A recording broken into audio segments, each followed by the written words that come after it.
back when I was still living in a cramped apartment complex awkwardly shoved in the middle of a quiet suburban neighborhood. That odd placement already made things feel off. The houses around us were neat, well-maintained, normal. My complex, though, looked like it didn't belong. One weekend, my best friend came over to hang out. We were in a thrifty mood, hitting up local shops and keeping an eye out for garage sales. On the way back home, we noticed a beat-up election sign with a piece of paper duct taped over it, scrawled in red marker. Yard sale 2413, Briar Lane. The tape was frayed and peeling, like it had been there for years. But the address? It was only a 5-minute walk from my apartment. We decided to check it out. The closer we got, the weirder things felt. First, the street was completely silent. No birds, no cars, just stillness. The rain began light, but steady. We joked about whether the sale would still be up in this weather, but something in me felt heavy, like my stomach knew something I didn't. We arrived at the house, in a garage. No tables, no sale, just a single rusty old sedan in the driveway with a for sale sign on it. The ink faded. The blinds on the windows were pulled shut, and one of them was hanging at an angle, snapped on one side. We were about to leave when we noticed the note on the front door. Sale inside, come in, smiley face. The smiley face was drawn in thick black marker. But what unsettled me more was the yellowed sheet of paper taped beneath it. It was in Spanish, but I recognized the words desalojo and fecha de ejecution, an eviction notice. Dated 4 years ago. I stepped closer to the door, trying to peek through the window beside it. The house looked completely empty, no furniture, no signs of anyone living there. But there was something. A shape. A figure. Standing at the end of the hall, just beyond where the light reached. I blinked. Gone. I think someone's inside, I whispered. My friend tugged my sleeve. We need to go. Now. We turned to leave, then we heard it. A loud creak. The door, which we hadn't touched, was opening. Slowly. A cold wave of air spilled out, and with it came a smell I can only describe as wet wood and raw. We didn't wait. We ran. When we turned the corner at the end of the street, I glanced back. The door was wide open now, and something was watching us from inside, its shape black and featureless in the doorway. I drove by 2 days later. The house was boarded up, every window sealed. The door? Nailed shut. The for sale car was gone. And when I asked the complex manager about the house at 2413 Briar Lane, she blinked at me and said, "That place. It's been empty since the owner died in 2015. We saw someone in that house. Or something. And whatever it was, it wanted us to come in. Last summer, a week before I moved out of town, I hosted a garage sale to get rid of some old stuff. Books, clothes, kitchenware, and a brand new pair of designer sandals I never wore. They were a gift from my ex, the same ex who cheated on me during a trip to Vegas. I just wanted them gone. They were worth $300, but I listed them $4.5. Around 10 a.m., a woman walked up to the table. Middle-aged, short hair, dull, sunken eyes. She stared at the sandals like she recognized them. I smiled and mentioned they were only $5. She didn't smile back. Instead, she whispered, "I'll give you 2. I chuckled awkwardly. "Sorry, firm price." "They're new." Her face twitched. She didn't blink. "They're mine," she said, almost inaudibly. I thought maybe she was joking, but her expression was stiff. She repeated it louder. "They're mine." She suddenly started yelling, her voice rising in some foreign language I didn't understand, guttural and fast, like a chant. People in the yard turned to look. She slammed her fists on the table, making everything shake, then stormed off toward the street. I thought it was over. But 5 minutes later, she came back with a man. He was massive. But wrong. Too tall, too thin, like his limbs bent where they shouldn't. His face was blank, like he had no features, just smooth skin and deep shadow where his eyes should be.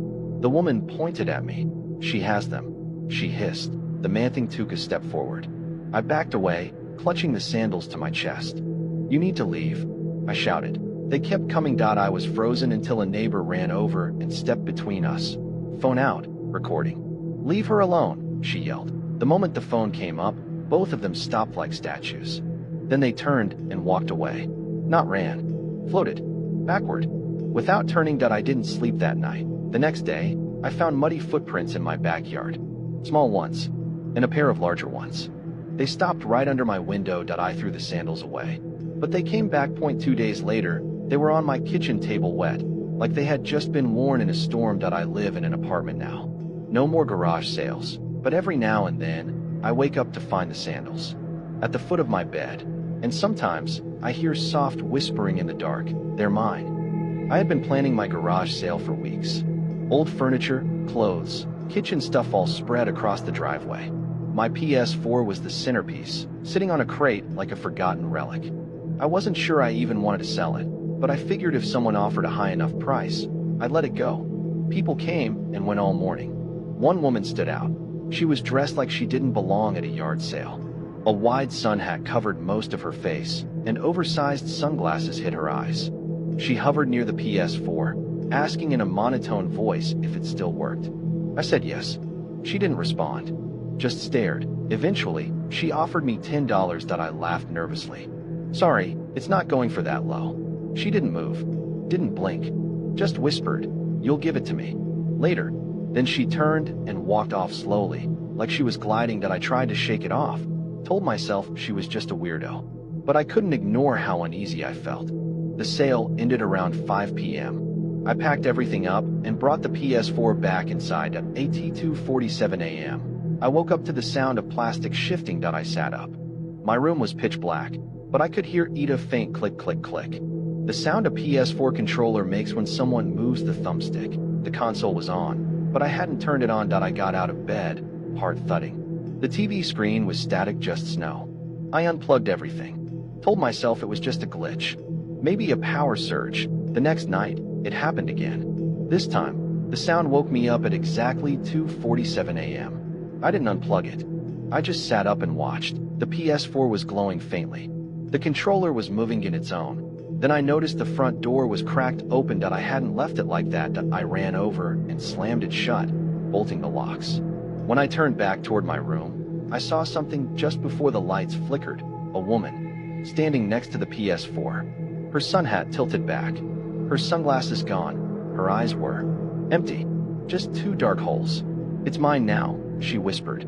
And then she was gone. I sold the PS for the next day. Dirt cheap. I didn't care. That night, the buyer called me. He said someone had broken into his garage. Only one thing was missing: the console. It was around 5 months ago when I spotted the mirror. It was propped up in the corner of a garage during a neighborhood yard sale. Tall, antique, with intricate carvings that looked almost runic. The wood was dark and cold to the touch, and the glass was unusually clear. Too clear. The kind of clarity that made your reflection feel separate from you, like it could blink when you didn't. The old man running the sale said I could have it for free, as long as I took it that day. I should have known something was wrong. That night, I left the mirror leaning against the wall in my bedroom. Around 3 a.m., I woke up in a cold sweat and saw something impossible. My reflection was still moving. It tilted its head slowly. As if studying Muhile, I lay frozen in bed. I didn't sleep. I moved the mirror to the hallway the next morning. But wherever I placed it, things got worse. Lights flickered when I walked past it. My cat hissed at it constantly. Shadows appeared in its corners, shadows that didn't belong to anything. And then came the scratching, soft at first, from behind the glass, then more distinct, like nails, trying to get out. I started covering the mirror with a blanket every night. Every morning, the blanket would be on the floor neatly folded. I lived alone. One night, I tried to record it. I set up my phone camera and went to be ED'd at 2:33 a.m. I woke up again, not from a sound, from a feeling, like someone was breathing just inches from my face. I turned on the light. The mirror was at the foot of my bed. I never moved it there. When I checked the recording, the footage showed the mirror slowly sliding across the hallway in its own toward my door. At one point, the video glitched out completely, replaced by a single frame of something standing behind me, something tall, thin, with no face. I smashed the mirror the next day, but now, I see it again. In reflections that aren't mine, shop windows, the back of a spoon, even blacked out TV screens.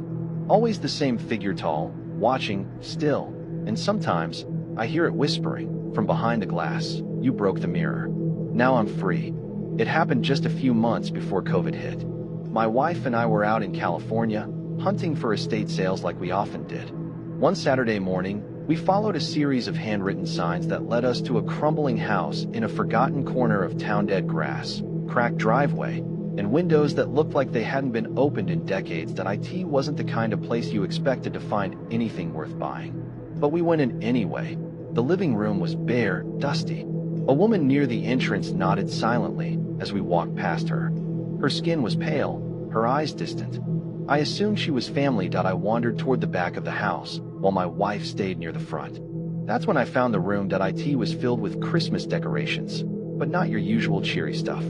The ornaments were old Victorian era, maybe older.